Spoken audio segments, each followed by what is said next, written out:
Hi YouTube, in this video I am going to modify a food dehydrator into a 3D printing filament dehydrator.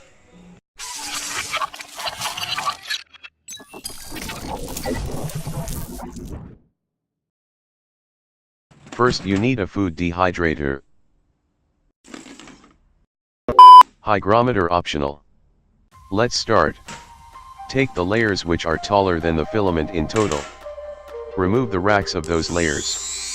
I use a Dremel tool. In this case I have removed racks of 2 layers.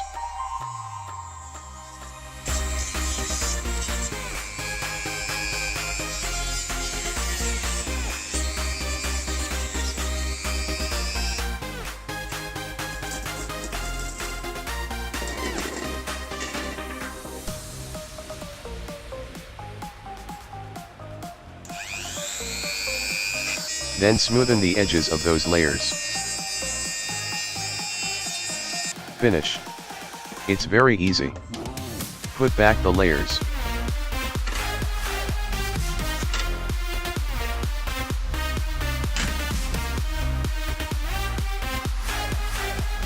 Now I will dehydrate a roll of nylon filament as demonstration.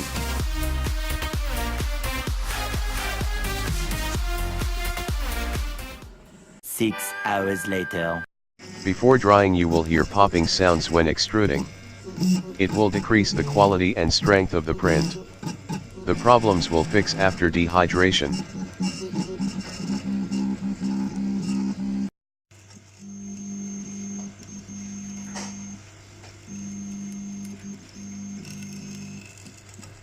This is the recommendation of temperature of different types of filaments.